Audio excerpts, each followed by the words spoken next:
মহাবিশ্বের মহাবিষয় মহাগ্রন্থ আল কোরআনুল কারীম সূরা আম্বিয়া 107 নম্বর আয়াতের মধ্যে আজ থেকে 1500 বছর আগে तमाम পৃথিবীর মানুষকে সুসংবাদ দিয়ে বিশ্ব নবীর পরিচয়টা আল্লাহ तमाम পৃথিবীর মানুষের কাছে তুলে দিয়েছেন। আল্লাহ রাব্বুল আলামিন বলেন, আমার সাথে পড়েন, ওয়ামা আরসালনাকা ইল্লা রাহমাতাল লিল আলামিন। আল্লাহ রাব্বুল আলামিন বলছেন, ওগো রাসূল, ওগো হাবিব, আপনাকে শুধুমাত্র একটি জাতির জন্য নয়, একটি দেশের জন্য নয়, तमाम পৃথিবীর জন্য আপনাকে আমি রহমত করে পৃথিবীতে প্রেরণ করেছি। আল্লাহু আকবার। বিশ্ব নবী কত বড় রহমত, বলতে গেলে অনেক কথা বলতে পারবো না, তবে বিশ্ব নবী শুধুমাত্র মানুষ আর জিনদের জন্য নবী ছিলেন না, तमाम পৃথিবীর সকল সৃষ্টিকুলের একমাত্র শুধুমাত্র কেবলমাত্র একজন নবী, তিনি হচ্ছে মুহাম্মদ রাসূলুল্লাহ সাল্লাল্লাহু আলাইহি ওয়াসাল্লাম। যে নবীর মর্যাদা কত বেশি, বিশ্ব নবী জাতির জন্য যেটা হ্যাঁ বলেছেন আল্লাহ হালাল করে দিয়েছেন, আলহামদুলিল্লাহ বলেন। বিশ্ব নবী জাতির জন্য যেটা না বলেছেন আল্লাহ সেটা পছন্দ মনে করে হারাম করে দিয়েছেন। যে বিশ্ব নবী এত মায়াবী নবী, এত সুন্দর নবী, এত ভালো নবী, যার আদর্শে আদর্শিত হতে পারলে ইহকালে শান্তি, পরকালে মুক্তি হয়ে যাবে, ঠিক কিনা? এই বিশ্ব নবীর মর্যাদা কত, এই সামান্য কয়েক ঘন্টার আলোচনার মধ্যে বিশ্ব নবীর মর্যাদা নিয়ে আপনাদের সামনে বলতে পারবো না। তবে ছোট্ট একটি কথা মনে পড়ে যায়, যেহেতু রবিউল আউয়াল মাস, বিশ্ব নবীর জন্ম এবং মৃত্যু, আগমন এবং ওফাত, চলে যাওয়া। বিশ্ব নবী পৃথিবীতে আসেননি, তার আগেই তার কত মর্যাদা আল্লাহ বিশ্ব নবীর মর্যাদা দিয়ে ধন্য করেছেন। বিশ্ব নবী দুনিয়াতে আসবেন, প্রিয় নবী হযরত মুহাম্মদ সাল্লাল্লাহু আলাইহি সাল্লাম আসবেন। এত বড় নবী কিন্তু এত শ্রেষ্ঠ এতিম করে আল্লাহ দুনিয়াতে পাঠালেন। বলেন তো, নবীর চাইতে আর এত বড় এতিম কেউ হতে পারে নাকি? আমেনার পেটের মধ্যে 6 মাস বাবাকে হারালেন, জন্মের পরেই মাকে হারালেন। মা, বাবা হারা, মা হারা হয়ে গেল। পাশে এসে বৃক্ষের মতো দাঁড়ালো দাদা আব্দুল মুতাল্লিব, তিনি তাকে লালন পালন করলেন, নিজে না খেয়ে শিশু মুহাম্মদকে খাওয়ালেন। সময়ের ব্যবধানে দাদাও চলে গেল, বিশ্ব নবী বড় একা হয়ে গেল। চাচা আবু তালেব পাশে এসে দাঁড়ালো, বিশ্ব নবীকে ভালোবাসা দিলেন, মহব্বত করলেন, স্নেহ করলেন, সব শিখালেন। সময়ের ব্যবধানে চাচাও চলে গেল। আমি যে কথা বলতে চাই, বিশ্ব নবীর কত মর্যাদা। আমেনার পেট থেকে দুনিয়াতে আসবেন, এই মুহূর্তে আমেনা বসে আছেন, ঘরের মধ্যে একাই বসে আছেন, ভাবছেন শিশু মুহাম্মদ দুনিয়াতে আসবেন।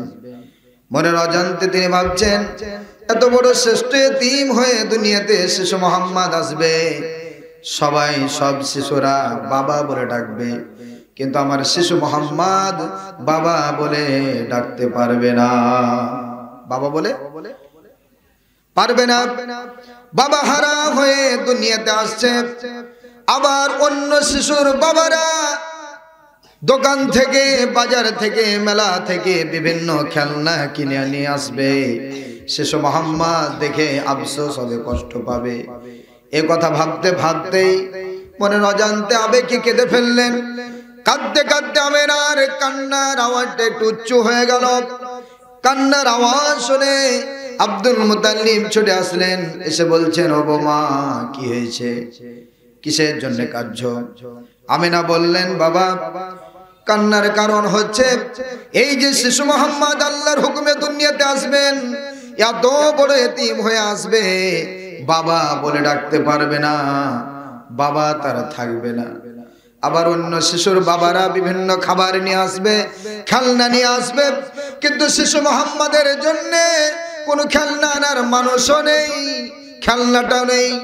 আমাকে যখন জিজ্ঞাসা করবে, প্রশ্ন করবে, ও মা আমার বাবা কোথায় গিয়েছে, কখন আসবে, ও বাবা আমি কি জবাব দিব এটা মনে করে কান্না চলে এসেছে।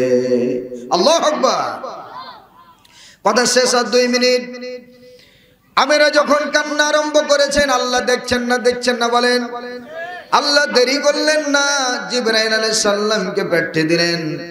আল্লাহ বলে দিলেন, ও জিবরাইল আমিনাকে গিয়ে বলো টেনশন নয়, চিন্তা নয়, হতাশা নয়, নিরাশা নয়, যে শিশু মোহাম্মদ দুনিয়াতে আসবেন তিনি হচ্ছেন সরাসরি আল্লাহর বন্ধু, ঠিক কিনা?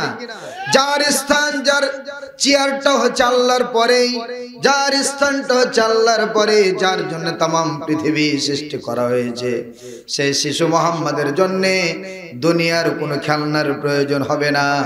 আমি আল্লাহ আকাশের চাঁদটাকে শিশু মোহাম্মদের জন্য খেলনা বানিয়ে দিব। আল্লাহু আকবার। আল্লাহ বললেন যা হলো তা।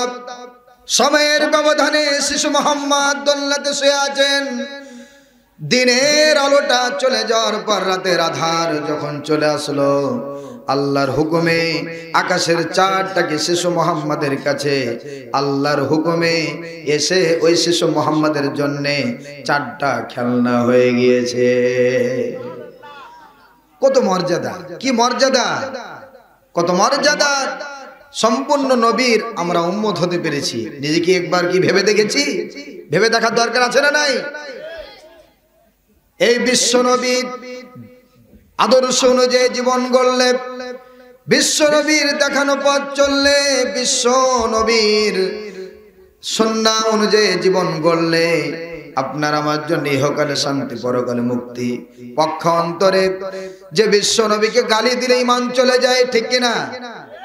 বিশ্ব নবীকে কটূক্তি করলে ঠিকানা হয় জাহান্নাম। কথা বলেন? কিন্তু কপাল পুরা কিছু মুসলমান বাংলার জমিন আছে না নাই? রাসূলকে গালি দেয়, কটূক্তি করে, ব্যঙ্গচিত্র তৈরি করে। আবার এদের জন্ম হয়েছে মুসলমানের ঘরে, এরা মুসলমানের টাটকা মুনাফিক, ঠিক কিনা? এদের সাথে আমাদের কোনো সম্পর্ক থাকতে পারে না। যে নবীর সাফায়াত ছাড়া কাল কঠিন কিয়ামতের দিন জাতির পিতা ইব্রাহিম আলাইহিস সালাম জান্নাত যেতে পারবে না, ঠিক কিনা? যতক্ষণ জান্নাতের উদ্বোধন বিশ্ব নবী না করবেন অন্য কোন নবীরা জান্নাত যেতে পারবে না। এই নবীর উম্মত আমরা হতে পেরেছি। এই বিশ্ব নবীর উম্মত হওয়ার জন্য 2 জন আল্লাহর পয়গম্বর নবী আল্লাহর কাছে দরখাস্ত দিয়েছিলেন। মনে আছে নাম? একজন মুসা আলাইহিস সালাম, একজন হচ্ছে ঈসা আলাইহিস সালাম। মুসা আলাইহিস সালামেরটা আল্লাহ কবুল করেন নাই, ঈসা আলাইহিস সালামেরটা আল্লাহ কবুল করেছেন। শেষ জামানাতে বিশ্ব নবীর উম্মত হয়ে দুনিয়াতে আসবে, ঠিক কিনা? এজন্য আর কথা বলতে চাই না আমরা কোন নবীর উম্মত, এ নবীর মর্যাদা কত, এ নবীর আদর্শ অনুযায়ী চলতে হলে কি করতে হবে, এটা আপনাকে আমাকে ভাবতে হবে। এজন্য আসি, বিশ্ব নবীর ভালোবাসা আপনার আমার কলিজার মধ্যে রাখতে হবে। বিশ্ব নবী যে পথে চলেছেন সে পথে চলতে হবে। বিশ্ব নবী যে আমলগুলো করেছেন সে আমলগুলো করতে হবে, ঠিক কিনা?